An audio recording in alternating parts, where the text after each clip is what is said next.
Have Prime Minister Theresa May here for our first official visit from a foreign leader. This is our first visit, so great honor.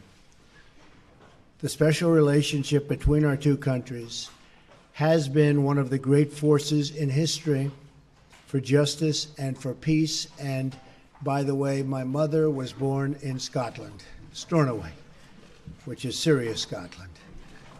Today, the United States renews our deep bond with Britain, military, financial, cultural, and political. We have one of the great bonds. We pledge our lasting support to this most special relationship. Together, America and the United Kingdom are a beacon for prosperity and the rule of law. That is why the United States respects the sovereignty of the British people and their right of self-determination. A free and independent Britain is a blessing to the world, and our relationship has never been stronger. Both America and Britain understand that governments must be responsive to everyday working people, that governments must represent their own citizens. Madam Prime Minister, we look forward to working closely with you as we strengthen our mutual ties in commerce, business, and foreign affairs. Great days lie ahead for our two peoples and our two countries. On behalf of our nation, I thank you for joining us here today. It's a really great honor. Thank you very much. Thank you very much, Mr. President. And can I start by saying that I'm so pleased that I've been able to be here today, and thank you for inviting me so soon after your inauguration. And I'm delighted to be able to congratulate you on what was a stunning election victory. And as you say, the invitation is an indication of the strength and importance of the special relationship that exists between our two countries, a relationship based on the bonds of history, of family, kinship, and common interests. And in a further sign of the importance of that relationship, I have today been able to convey Her Majesty the Queen's hope that President Trump and the First Lady would pay a state visit to the United Kingdom later this year, and I'm delighted that the President has accepted that invitation. Now, today we're discussing a number of topics, and there's much on which we agree. The President has mentioned foreign policy. We're discussing how we can work even more closely together in order to take on and defeat Daesh and the ideology of Islamist extremism wherever it's found. Our two nations are already leading efforts to face up to this challenge, and we're making progress with Daesh losing territory and fighters, but we need to redouble our efforts. And today we're discussing how we can do this by deepening intelligence and security cooperation, and critically by stepping up our efforts to counter Daesh in cyberspace. Because we know we will not eradicate this threat until we defeat the ideology that lies behind it. Our talks will be continuing later. I'm sure we'll discuss other topics, Syria and Russia. On defence and security cooperation, we're united in our recognition of NATO as the bulwark of our collective defence. And today, we've reaffirmed our unshakable commitment to this alliance. Mr. President, I think you confirmed that you're 100% behind NATO. But we're also discussing the importance of NATO continuing to ensure it is as equipped to fight terrorism and cyber warfare as it is to fight more conventional forms of war. And I've agreed to continue my efforts to encourage my fellow European leaders to deliver on their commitments to spend 2% of their GDP on defence so that the burden is more fairly shared. It's only by investing properly in our defence that we can ensure we're properly equipped to face our shared challenges together. And finally, the President and I have mentioned future economic cooperation and trade. Trade between our two countries is already worth over £150 billion a year. The US is the single biggest source of inward investment to the UK, and together we've around $1 trillion invested in each other's economies. And the UK-US defence relationship is the broadest, deepest, and most advanced of any two countries, sharing military hardware and expertise.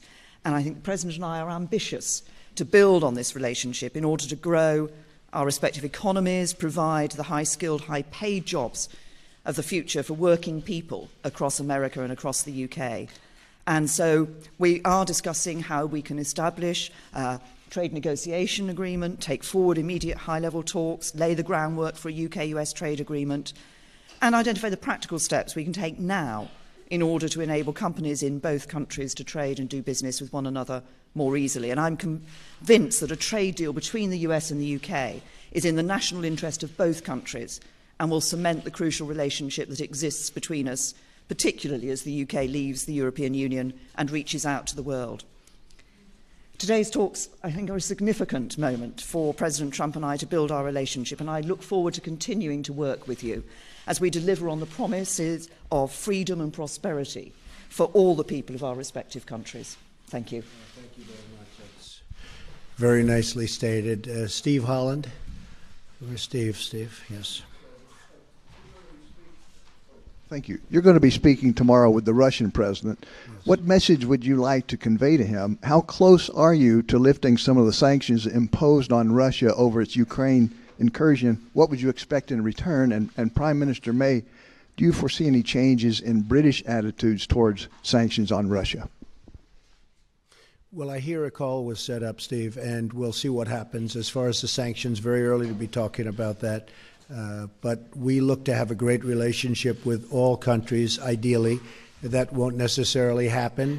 Unfortunately, probably won't happen with many countries. But if we can have, as we do with Prime Minister May and the relationship that we've all developed, and even in the short relationship that we've just developed just by being with each other, we're going to have lunch, and we've really had some very interesting talks and very productive talks.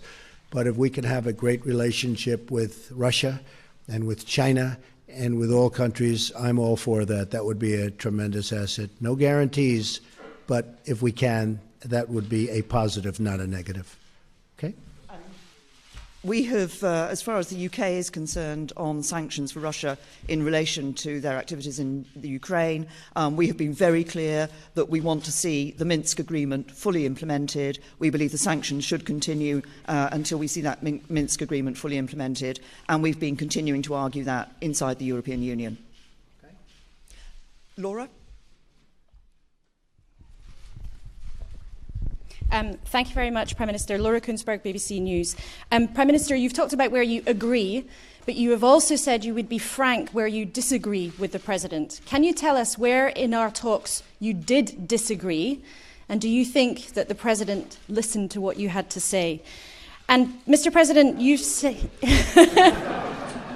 We'll see what she says. Mr. President, you've said before that torture works. You've praised Russia. You've said you want to ban some Muslims from coming to America. You've suggested there should be punishment for abortion. For many people in Britain, those sound like alarming beliefs. What do you say to our viewers at home who are worried about some of your views and worried about you becoming the leader of the free world? This was your choice of a question. There goes that relationship. On the issue that you raised with me, Laura, can I confirm that the President, I've been listening to the President and the President has been listening to me. That's the point of having a conversation and a dialogue. And we have been discussing a number of topics. We'll carry on after this press conference meeting and discussing a number of other topics. And there will be times when we disagree and issues on which we disagree. The point of the special relationship is that we are able to have that open and frank discussion so that we are able to make that clear when it happens. But I'm clear also that there are many issues on which the United Kingdom and the United States stand alongside one another, many issues on which we agree. And I think, as I said yesterday in my speech, that we are at a moment now when we can build an even stronger special relationship, which will be in the interests not just of the UK and the United States, but actually in the interests of the wider world as well. Very good. We have a great general who has just been appointed Secretary of Defense, General James Mattis, and he has stated publicly that he does not necessarily believe in torture or waterboarding, or however you want to define it. Enhanced interrogation, I guess, would be a word that a lot of people would like to use. I don't necessarily agree, but I would tell you that he will override because I'm giving him that power. He's an expert. He's highly respected. He's the general's general. Got through the Senate very, very quickly, which in this country is not easy, I will tell you. And so I'm going to rely on him. I happen to feel that it does work. I've been open about that for a long period of time. But I am going with our leaders. And we're going to win with or without. But I do disagree. As far as, again, Putin and Russia, I don't say good, bad, or indifferent. I don't know the gentleman. I hope we have a fantastic relationship. That's possible, and it's also possible that we won't. We will see what happens. I will be representing the American people very, very strongly, very forcefully.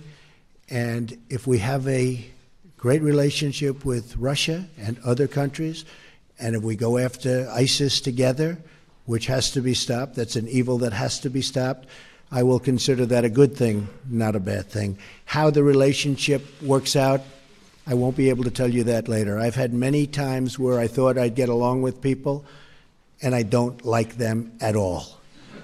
And I've had some where I didn't think I was going to have much of a relationship, and it turned out to be a great relationship. So, Teresa, we never know about those things, do we? But I will tell you one thing. I'll be representing the American people very strongly. Thank you. How about John Roberts, Fox? Mr. President, thank you so much, Madam Prime Minister. It's my understanding, Mr. President, that you had an hour-long phone call this morning with President Enrique Peña Nieto of Mexico. Could we get an update on where the relationship is? Further to that, what do you say to your critics who claim that you have already soured a relationship with a very important U.S. ally? And Madam Prime Minister, if I may ask you as well, are you concerned about the state of relations between the United States and Mexico? Sir? Well, I think the Prime Minister, first of all, has other things that she's much more worried about than Mexico and the United States relationship. But I will say that we had a very good call. I have been very strong on Mexico. I have great respect for Mexico. I love the Mexican people. I work with the Mexican people all the time. Great relationships. But as you know, Mexico, with the United States, has out-negotiated us and beat us to a pulp through our past leaders. They've made us look foolish. We have a trade deficit of $60 billion with Mexico. On top of that, the border is soft and weak. Drugs are pouring in. And I'm not going to let that happen. And General Kelly is going to do a fantastic job at Homeland Security. As you know, we swore him in yesterday. We have a really, I think, a very good relationship, the President and I. And we had a talk that lasted for about an hour this morning. And we are going to be working on a fair relationship and a new relationship. But the United States cannot continue to lose vast amounts of business, vast amounts of companies, and millions of people losing their jobs. That won't happen with me. We're no longer going to be the country that doesn't know what it's doing. And so we are going to renegotiate our trade deals, and we're going to renegotiate other aspects of our relationship with Mexico. And in the end, I think it'll be good for both countries. But it was a very, very friendly call. I think you'll hear that from the President, and I think you'll hear that from the people of Mexico that really represent him and represent him very well. And I look forward to, over the coming months, we'll be negotiating, and we'll see what happens. But I'm representing the people of the United States, and I'm going to represent them as somebody should represent them, not how they've been represented in the past, where we lose to every single country. As the President himself has said, the relationship of the United States with Mexico is a matter for the United States and Mexico. Tom. Mr. President, you said you'd help us with a Brexit trade deal. You've said you'd help us with a Brexit trade deal. You said you'd stand by us with NATO. But how can the British Prime Minister believe you? Because you have been known in the past to change your position on things. And also, Mayor, it's a question to both of you. People are fascinated to know how you're going to get on with each other. You're so different. The hard-working daughter of a vicar, the brash TV extrovert, have you found anything in common personally yet? Actually, I'm not as brash as you might think. And I can tell you that I think we're going to get along very well. You know, it's interesting because I am a people person. I think you are also, Teresa. And I can often tell how I get along with somebody very early, and I believe we're going to have a fantastic relationship. Brexit, and I really don't change my position very much. If you go back and you look, my position on trade has been solid for many, many years, since I was a very young person, talking about how we were getting ripped off by the rest of the world. And I never knew I'd be in this position where we can actually do something about it. But we will be talking to your folks about Brexit. Brexit was an example of what was to come. And I happened to be in Scotland at Turnberry cutting a ribbon when Brexit happened. And we had a vast amount of press there. And I said, Brexit, this was the day before, you probably remember, I said, Brexit is going to happen. And I was scorned in the press for making that prediction. I was scorned. And I said, I believe it's going to happen because people want to know who's coming into their country and they want to control their own trade and various other things. And lo and behold, the following day, it happened. And the odds weren't looking good for me when I made that statement because, as you know, everybody thought it was not going to happen. I think Brexit's going to be a wonderful thing for your country. I think when it irons out, you're going to have your own identity, and you're going to have the people that you want in your country, and you're going to be able to make free trade deals without having somebody watching you and what you're doing. And I had a very bad experience. I had something when I was in my other world. I have something in another country, and getting the approvals from Europe was very, very tough. Getting the approvals from the country was fast, easy, and efficient. Getting the approvals from the group, I call them the consortium, was very, very tough. But I thought Brexit, I think it'll go down, that it will end up being a fantastic thing for the United Kingdom. I think in the end, it will be a tremendous asset, not a tremendous liability. Okay? And just on the question you asked me, Tom, I mean, I think as the President himself has said, I think we have already struck up a good relationship. But you asked what we had in common. I think if you look at the approach that we're both taking, I think one of the things we have in common is that we want to put the interests of ordinary working people right up there, centre stage. Those people who, they're working all the hours, they're doing their best for their families, and sometimes they just feel the odds are stacked against them. And it's that interest in ensuring that what we do, that the economies, our economies and our governments actually work for ordinary working people, work for everyone in our countries. I think we both share that. Thank you very much. Thank you. Thank you very much, everybody.